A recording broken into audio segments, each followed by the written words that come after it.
I got 3rd place in my locals playing Dracotail. This deck is brand new out of Justice Hunters, and it's pretty good. So, jumping right in, 3 copies of Lucaeus. This card searches for a Dracotail monster on summon, and if it's used as a fusion material and sent to the grave, you can set a Dracotail spell or trap from your deck. All of the Dracotail monsters have that second effect if they're fused off, but some have a little bonus effect added onto it. 3 copies of Phymina. This card is a quick effect during the main phase hand trap you can discard, and it's just poly for spellcasters and dragons. This card's broken. Not restricting her to only summon Dracotails was probably not a good idea. Even if I'm not really abusing that too much in this build of the deck, my friend had to play against a heavy Shaddoll build that was dropping turn 0 Windows, which is a 3-card combo, but you instantly win if you open it. And he was playing a Schism and all the nonsense that just says your opponent can't play anymore. They can't ever out the window.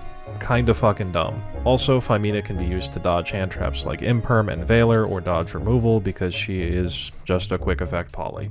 Broken. 3 copies of Mululu. This card is kinda like Cartesia with the quick effect during the main phase fuse into Dracotails only though, and it fusion locks you after that effect. I haven't really used his on-field effect much, as the more relevant part of the card is that when he's fused off, he can still set a spell or trap, but he's also a permanent non-targeting monster negate. Then I'm on 2 copies of Urgula and 1 copy of Pan. This card's bonus effect when it's fused off is a non-targeting pop a spell or trap, and Pan is a non-targeting pop a monster. Urgula's other effect is that if it's in your grave, he can target a spellcaster Dracotail in your grave and add that back to your hand while putting himself on the bottom of the deck. And Pan's other effect is if your Dracotail fusion is destroyed by an opponent's card effect, he can set himself to the bottom and special a non-fusion Dracotail from your grave. That effect of Pan almost never comes up, while Urgula's recycle is a lot more valuable because it can loop Phymina back to your hand, and she's an interruption after using her to fuse on turn 1, which is why I'm playing these ratios. It's nice to have a second copy of Urgula to be able to leave one in your grave to set up some follow-up for next turn. I think it's totally justifiable to play 3 of both of these cards because they are kind of insane. Their main drawback is just that they aren't starters by themselves, and you could brick on them. That's it for the main deck Dracotails. Next up, 3 copies of King of the Swamp and 1 Poly. I was really going back and forth on if I wanted 1 or 2 copies of Poly because King of the Swamp isn't once per turn, and this deck can recycle him very easily, plus resolving any fusion summon in this deck goes like plus 20. I was just feeling in test hands with 2 Poly that I was opening it often, and the card isn't a monster to fuse off with Phymina, nor is it a hand trap stopping your opponent from doing stuff. This build is a way more reserved, very hand trap heavy build as opposed to just playing like Cap Shell, Shaddoll Beast, Patchwork, All Gas, Draw, Search. I will try that kind of build soon and let you know how it goes. Speaking of hand traps, I'm on 3 Nib, 1 Magnamut. This searches Malulu or the big dragons, so it's bullshit. 3 Fua. This card was disgusting at this locals. I had a game where I used, I think, 6 hand traps, turn 0 on a Yummy player, because I just naturally opened like 3 of them, and the Yummy player is forced to make some kind of board or he'll just die, but I can just keep drawing more and more. The more you give me, the more I take from you, and I can recycle everything, so it just becomes insurmountable. 3 copies of Ash, then 2 copies of Ghost Spell, 2 copies of Ghost Ogre, and 2 copies of Ghost Fuck. Ghost Spell can hit Rock of the Vanquisher, Lupus, the Yummy Synchros tag out for cost, so this card just kind of fucks them. Bell can also protect your Phymina from called by or stop the Dracotail traps. I think the card's kind of slept on right now. Ogre can hit the Yummy Field Spell, the Vanquish Soul Field Spell, or like a Lupus. It's mainly here for the Vanquish Soul Canine matchup, but I didn't see any of that at this locals, and I think that is probably the hardest matchup for this deck. For the spells in the deck, there are only 6. It is Ketu and Rahu.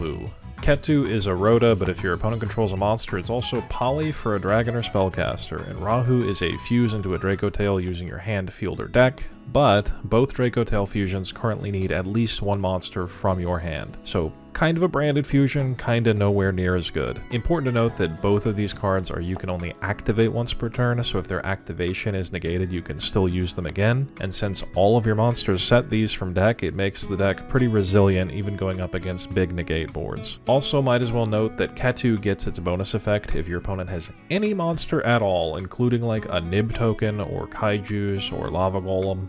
which can be relevant in this deck. And the last two cards on the deck are the Dracotail traps. It's Dracotail Flame and Dracotail Horn. Flame can negate a spell until end of turn, then bottom a Dracotail card from grave to draw one, and Horn can bounce an attack position monster, then bottom a Dracotail card from grave to draw one. Both of these cards are good. Generally, Flame ends up being better because your opponent can play around Horn, and your opponent will pretty much always know when these are set. Horn gets a lot better depending on the build you're using though. If you played a bunch of Bestials, you can throw them back in your hand and draw for even more. You can bounce your own nib, or even just have it backing up your window to make sure she can't get beat over. Toxic. That's it for the main deck. For the extra deck, 3 copies of Arthalion. This card on Fusion Summon can target monsters on the field or in the grave up to the number of materials used from the hand to summon this, and return them to the hand. So he's both disruption and recycling. You can return the monsters you used to summon this back to your hand and do it again. You can return used hand traps and use them again next turn, or in Valor's case, the same turn. Or you can just bounce your opponent's shit and send it away. Also, if this card's in your grave and 2 monsters hit either player's grave at the same time, like for instance, summoning a Link 2, he summons himself and he'll be banished when he leaves the field. 2 copies of Dracotail Gulamel. This is the only other Dracotail fusion. It's when you activate a Dracotail card or effect, this can target a card your opponent controls and destroy it, and it has the same reborn effect as Arthalion. This card is fine. It's not that good. Really, the main thing holding this deck back from becoming uncontestably the most broken shit currently legal is probably that there isn't an absurdly overpowered Dracotail fusion that you can just sit on. Multiple times at this locals, I would summon Arthalion and Gulamel, and they'd ask, what do these do on my turn? And it's like, well, this one's a vanilla, and this one can maybe sometimes pop a card if you let me chain directly to one of the 3 card effects I might have access to. I think I used Gulamel's effect maybe twice, and it was inconsequential half of those times. Not complaining, I'm just saying. Konami, you know what to do if you want this to be the best deck. Anyway, I'm on Secretarian Dragon and Mysterion. I don't really know the lore here, why these cards are like the same. They're both light level 8s with the same attack and defense. They both have this bizarre, shitty attack reduction on themselves for each of your banished cards, except for some reason this one is a floodgate for this archetype, and this one banishes any type that tries to summon itself. They both take a dragon and a spellcaster, but for some reason this is a dragon and this is a spellcaster, and they both swapped the place on the card where it says it needs each one. Anyway, this card is also a reborn for a dragon or spellcaster from grave by placing the opposite of the one you choose to summon on the bottom of the deck. I never used this guy. I summoned this guy one time and he did nothing. He got Regaki'd. Then, for the King of the Swamp targets, a Blue Eyes Tyrant Dragon and a Red Eyes Dark Dragoon. Tyrant Dragon to be a UCT, and it can reset your traps. I was playing Millennium Eyes in some test games before I went to the locals, and I never summoned it, and then I never summoned this, so this slot is wide fucking open. Dragoon hit the field one time and my opponent immediately started packing up their cards. Guardian Chimera summoned one time and it was really broken. Makes me want to play Patchwork, to be honest. For the links, because the deck only has 2 fusion locks and they're both rest of turn versus whole turn, Spirit with Eyes of Blue. This is just here to turn a spellcaster into a dragon so you can make spheres, who you can use to summon out Mululu for a quick fuse on the opponent's turn. Cross Sheep was never summoned at this locals, but I've seen it be pretty good, and in theory it's pretty good. Kind of a way to get around losing your normal or getting access to Mululu and Lucaeus in the same turn. And last 2 cards in the extra, SP and Typhon. So yeah, I played like 4 practice games against Fabled Fiendsmith, messing with different builds of this deck, and you kind of struggle against Fiendsmith combo slop without Typhon. So I do think you have to play it, even if it probably comes up very infrequently. For the side deck, 3 copies of Lava Golem. I'll say straight out of the gate, I never use this card, so I'm still unsure of if it's really good or not, but it sounds like it's pretty good. You out 2 monsters, giving them a monster, so your Ketu is live to work as Poly, so you have like 13 ways to fuse still without needing your normal, and you can bounce this back to your hand, which has always been toxic. Plus, I found that this deck has literally no out to like a Light and Dark Chaos Angel or Lunalight shenanigans, and I didn't love that, so here we are. 3 Phantasme, just more card draw in the archetypal hand trap deck. 3 copies of Pank.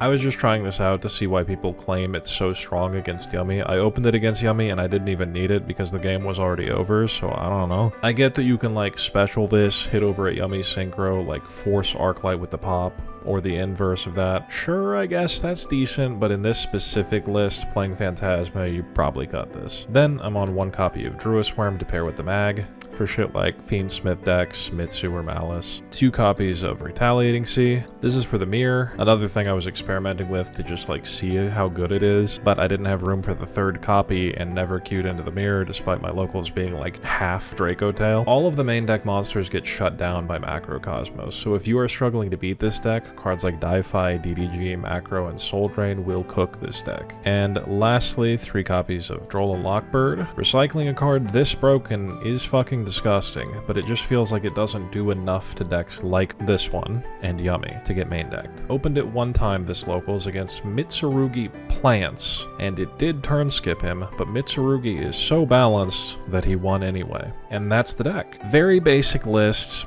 0 spice, other than Lava Golem, I guess. I plan on trying out many cap builds. I think the deck is fun. The format Justice Hunters getting release created I think is way better than last format if you're playing a Justice Hunters deck. And the game is fucking dead and buried and your fucking soul is crushed if you aren't. I'm sure that could be said for many of the previous sets, but this level of power creep sure feels like the gap is wider than maybe ever between Rogue and Meta. But that's a discussion for another video, I guess. For this deck, I bought it because Urgula and Pan are fucking sick. I like how it plays. I've always liked those decks that just accumulate more and more resources while strangling your opponent out of the game. Deck's broken, what can I say? Anyway, thanks for watching!